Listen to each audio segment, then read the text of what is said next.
નમસ્કાર. 12મી જાન્યુઆરી એટલે national youth day, રાષ્ટ્રીય યુવા દિવસ. કોના માનમાં? આપ જાણો છો તેમ સ્વામી શ્રી વિવેકાનંદ. આજના દિવસે એમનો જન્મ થયો હતો અને ભારતની સંસ્કૃતિને વિશ્વ ફલક પર ઉજાગર કરનાર એ મહામાનવની યાદમાં નેશનલ યુથ ડે ઉજવાય છે. વિવેકાનંદ કહેતા કે મને 100 યુવાનો આપો સશક્ત, હું વિશ્વનું ભાવિ બદલાવી નાખું. એ વિવેકાનંદજીને આપણે યાદ કરીએ. આજે ઘણા પેપરમાં નેશનલ હોટી ડે અને ફ્રેન્ચ અનિયન સૂપ ડેની પણ વાત થશે, પણ મોટાભાગના વર્તમાનપત્રો નેશનલ યુથ ડેને ઉજાગર કરશે. એક વૈશ્વિક ચેતનાને ખરેખર વાંચવા જેવા છે, માણવા જેવા છે, સમજવા જેવા છે અને જીવનમાં ઉતારવા જેવા છે. અહીંયા એમના જન્મદિવસે એમના જીવનની થોડીક વાતો આપણે સાથે મળીને કરીએ. જન્મ થયો 12 જાન્યુઆરી 1853 કલકત્તા, બંગાળમાં, અને મહાપ્રયાણ નિધન થયું એમનું 4 જુલાઈ 1902. બહુ ઓછા વર્ષો પોતે રહ્યા, પણ એ દરમિયાન એમણે અદ્ભુત કામ કર્યું. બેલુર મઠ કલકત્તામાં એમનું નિધન થયેલું. જન્મનું નામ આપ જાણો છો તેમ નરેન્દ્રનાથ દત્ત હતું.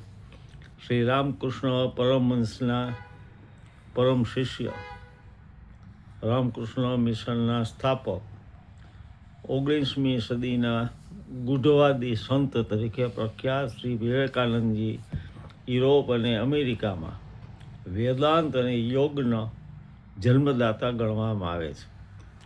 19મી સદીના અંતે હિન્દુ ધર્મને વિશ્વ કક્ષાએ માન્યતા આપવાનો શ્રેય શ્રી વિવેકાનંદજીને જાય છે. હિન્દુ ધર્મના પુનરુદ્ધારમાં વિવેકાનંદજીનો ફાળો અમૂલ્ય છે. અમેરિકાના શિકાગોમાં આંતરરાષ્ટ્રીય ધર્મ સભામાં તેમણે જ્યારે બ્રધર એન્ડ સિસ્ટરથી સંબોધન કર્યું ત્યારે 2 મિનિટથી વધુ સમય સુધી સ્ટેન્ડિંગ એવો અભિવાદન મળેલું અને તાલીઓનો ગડગડાટ મળેલો. સ્ટેન્ડિંગ ઓવેશન સાથે શિકાગો વિશ્વ ધર્મ પરિષદમાં સન 1893માં હિન્દુ ધર્મનું પ્રતિનિધિત્વ કરતા હિન્દુ ધર્મને, સનાતન ધર્મને, એની ગહેરાઈ, એની ઊંડાઈ કેટલી છે વિશ્વ સામે અમને રજૂ કરી. ઉઠો, જાગો અને ધ્યેય પ્રાપ્તિ સુધી મંડ્યા રહો. આ વિવેકાનંદજીના જીવનની ટેગલાઈન હતી. વિવેકાનંદજી કહેતા, જેને પોતાનામાં શ્રદ્ધા નથી તે નાસ્તિક છે.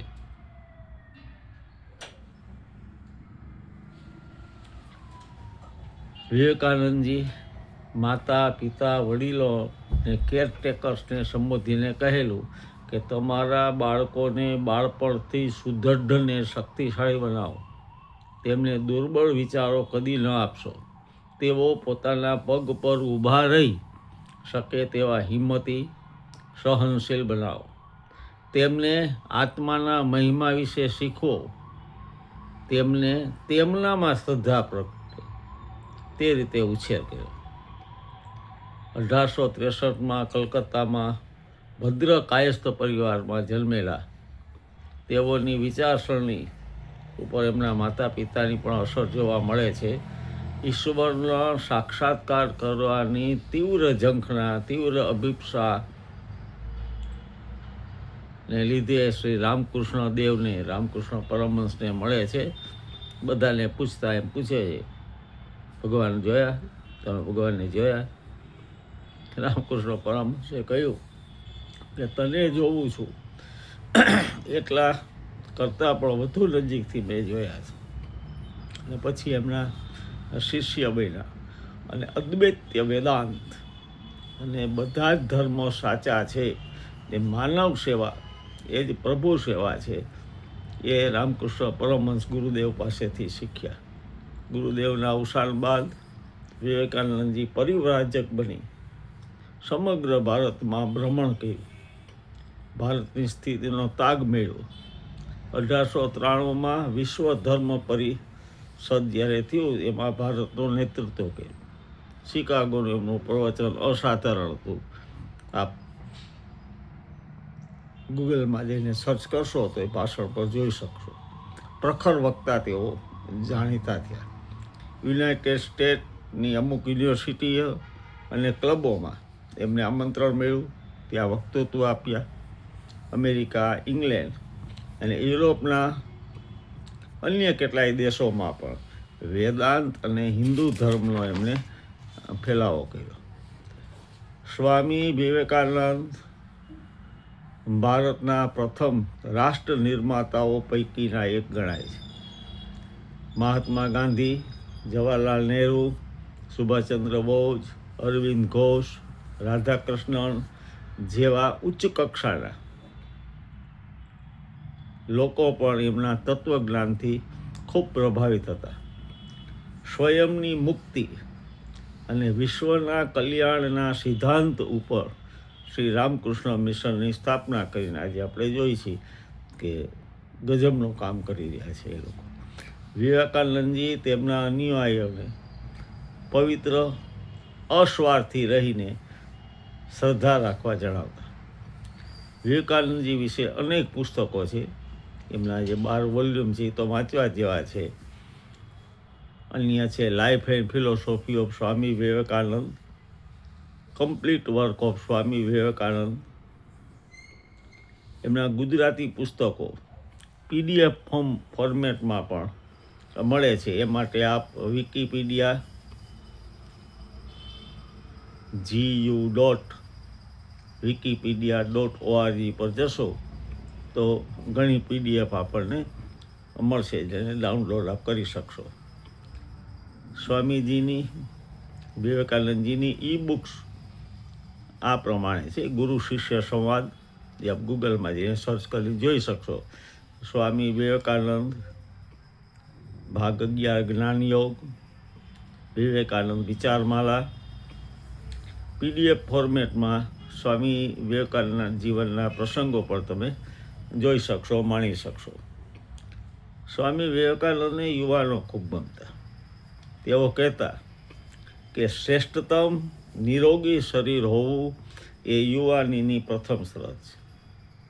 Sound mind and sound body. તેઓ કહેતા કે લોખંડના અને સ્ટીલ નર્વ્સવાળા, બહાદુર, નિર્ભય, આત્મવિશ્વાસુ ને સમર્પિત યુવાન બનો. તેઓ કહેતા પશુ આડેધડ જીવી શકે, મનુષ્ય નહીં. દિવ્યત્વને, દેવત્વ પ્રગટાવવાનું આપણા હાથમાં છે. તેઓ કહેતા જિંદગીની સર્વોત્તમ અવસ્થા એટલે યૌવન. અને એટલે જ વિવેકાનંદજીની જન્મ જયંતિ નેશનલ યુથ ડે તરીકે ઓળખાય છે. આપણા યુવાનો એમના વિચારોના સંપર્કમાં આવે, એમને વાંચે, વિચારે, એ ખૂબ જરૂરી છે. વિવેકાનંદજીની રામકૃષ્ણ મઠ દ્વારા ઘણા મેગેઝિન પણ બહાર પડે છે. રામકૃષ્ણ જ્યોત, અને અંગ્રેજીમાં પણ, હિન્દીમાં પણ. તો એ પણ આપ મંગાવી શકો. આપણા ઘરના દિવાનખંડને જ માત્ર શોભાવશે નહીં એમના પુસ્તકો, પણ વંચાશે તો અંદરનો ઉજાસ, આંતરિક ઉન્નતિ અને આંતરિક પ્રકાશ પણ આપ મેળવી શકશો. યુવાનોને ખાસ વિનંતી કે શ્રી વિવેકાનંદ આજે પણ એક અર્થમાં જીવિત છે. એમના શબ્દ દેહથી અમને મળો અને સશક્ત યુવાન બનો, અને આજનો જે નેશનલ યુથ ડે છે એને સાર્થક કરો. ધન્યવાદ, પ્રણામ. આ દિન વિશેષમાં આટલું. આના સિવાય આપ ઘણું બધું વાંચી શકશો, મેળવી શકશો. પ્રણામ, જય અરુણાચલ. ફરી મળશું કોઈ બીજા વિષય સાથે. ધન્યવાદ.